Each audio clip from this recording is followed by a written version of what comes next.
want to start off this video by saying Meryn Trant is an absolute pedo.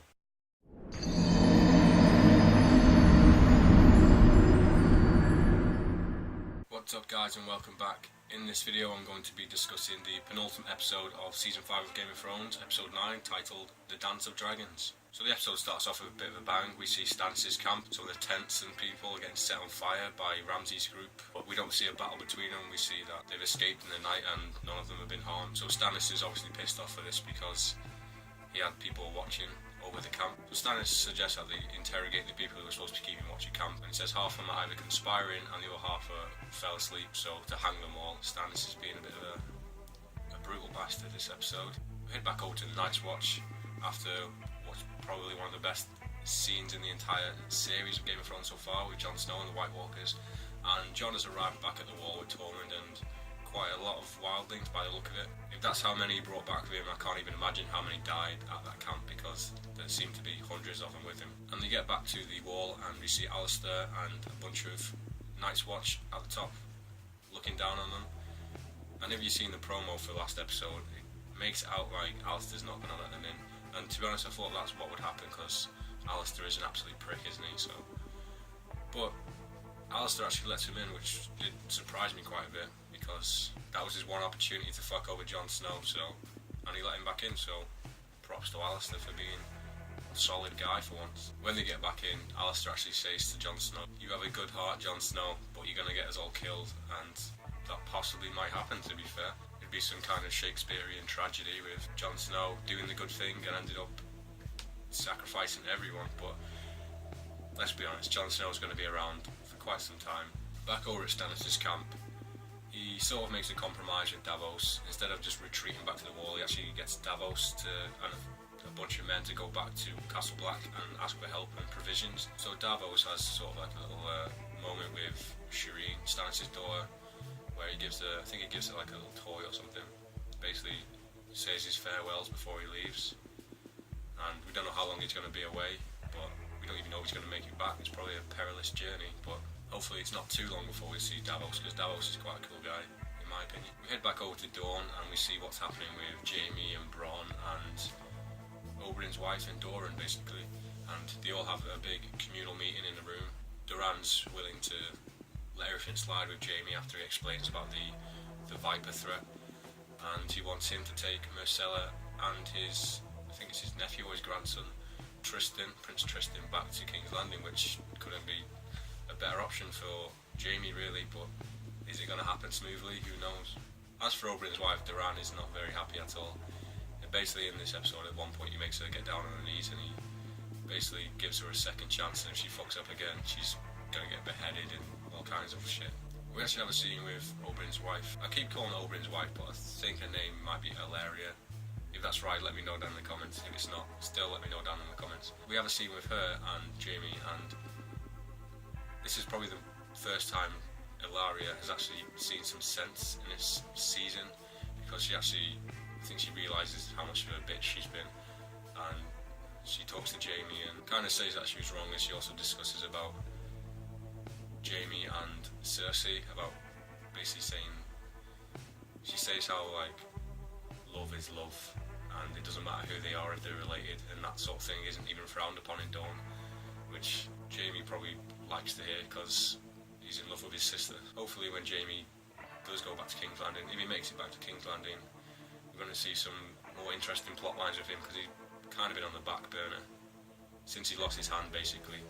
Hopefully he becomes a better swordsman with his right hand as well, or his left hand, whichever it is. Jaime asks Doran to let Bronn go free, as he is just a soldier under his orders, and he asks his nephew or his grandson Tristan whether he should let him go, because Bronn actually hit him and he's a royal prince, and Tristan says he'll set him free under one condition.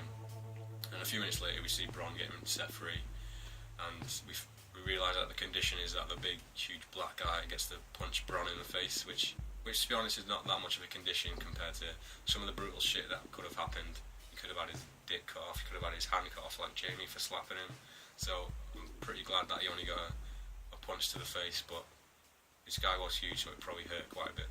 We head back to Braavos and we have possibly one of the most disturbing scenes not visually disturbing but mentally disturbing in the series. We see Arya's finding out her target, the guy who buys oysters, and as she's doing that we see Meryn Trant and the Tyrell guy pull up in a boat, and Arya recognises him, decides to follow him, and he makes eye contact with her, but we're not sure if he actually recognises her or not. He definitely has some kind of thought in his head that he knows her from somewhere, in my opinion.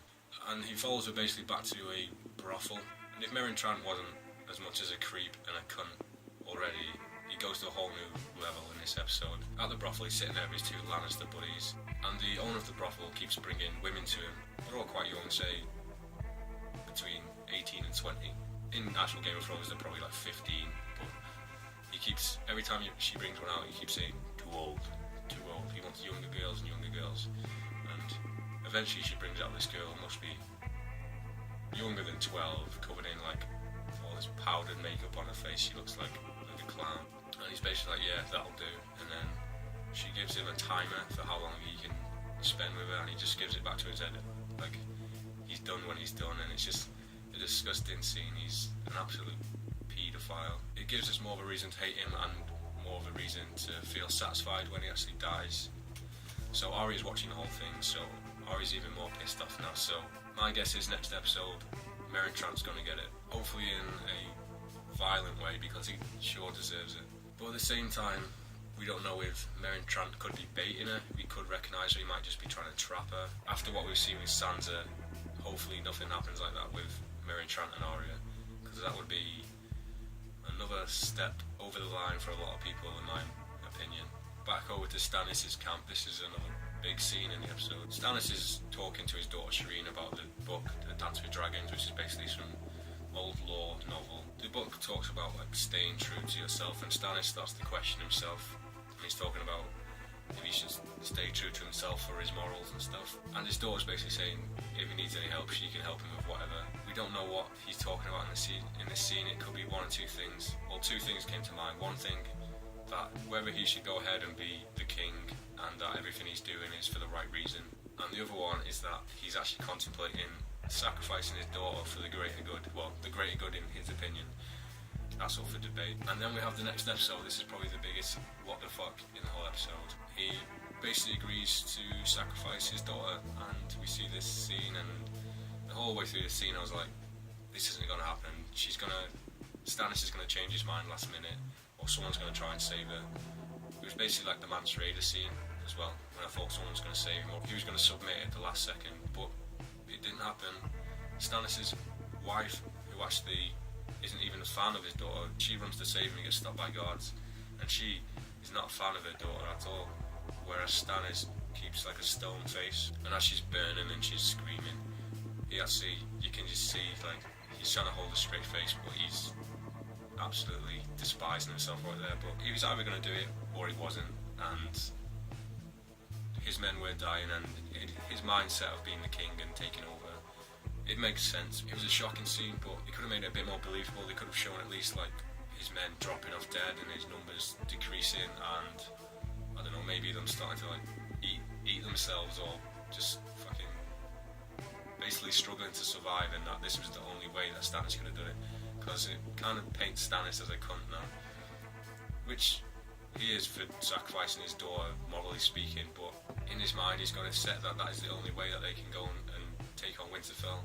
Although Winterfell is a small place, he's got to take on everywhere else to get to the Iron Throne. For Stannis' sake, I hope this works for him, just because I want to see a battle at Winterfell, basically. I don't want to see Stannis' men just get slaughtered because they're all malnourished. Now we get to the final scene of the episode. This was pretty awesome in my opinion. I wouldn't say it was as good as last episode, White Walker Battle, but it was up there, it was awesome. So we head back to Marine and we get to see the big gladiator fighting pits challenge. This time the arena is huge, it's a lot better than that little pikey stone wall. This time we have like hundreds of thousands of people watching, and in the stands we have Daenerys, Dario, Tyrion and her husband, I think his name's like Hizar or something, I can't remember. This announcer guy, he kind of looks like Doran, to be honest.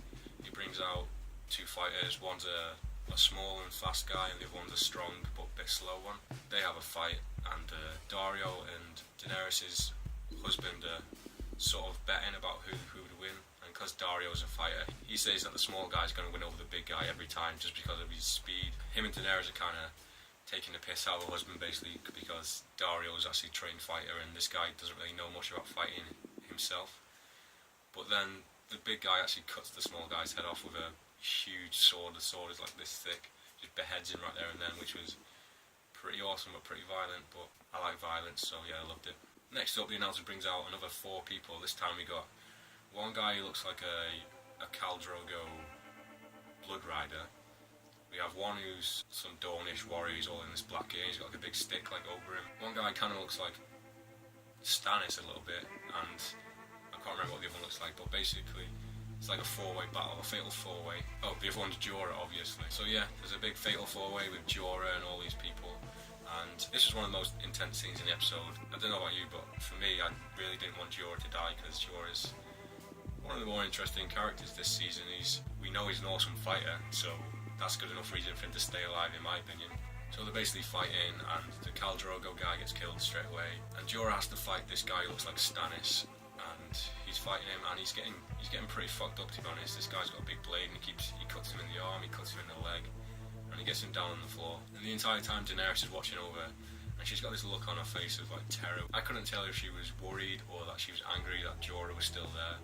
Probably a mixture of both. But yeah, Jorah's on the floor, basically ready to die. The guy's got his spear and he's pointing it and he's about to stab him, and then the Dornish guy with the big spear comes from behind and stabs him and basically saves the day, for me anyway. And he saves Jorah. So Jorah gets up and he has to fight with this guy, and it's a pretty close match. But then Jorah stabs him straight through the heart, and he looks at Daenerys when he does this and he's like, yeah bitch, this is what you've done to me, you stabbed me in the heart. And he's just staring at him with his knife straight in this guy's heart. He looks something in like the background, and he picks up the guy's spear and he launches it into the crowd. Obviously at first you're thinking, what is he doing? Is he trying to hit Daenerys? If anyone out of that crowd, I would imagine he would have tried to kill Daario, just because he's jealous. But it's revealed it's actually the Sons of the Harpy, and this is where the scene kicks off big time. The Sons of the Harpy are just showing up everywhere, slitting people's throats. He stabbed this woman in the stomach like 4 times, like sort of Red Wedding style. And there's just shit, chaos kicking off all over this arena. And Daario and Tyrion, everyone are trying to protect Daenerys. Jorah climbs up and offers his hand to Daenerys to help her out, and she actually takes it. I don't know if she's just seeing him back as a friend, but she kind of looks like she's swooning for Jorah in this scene.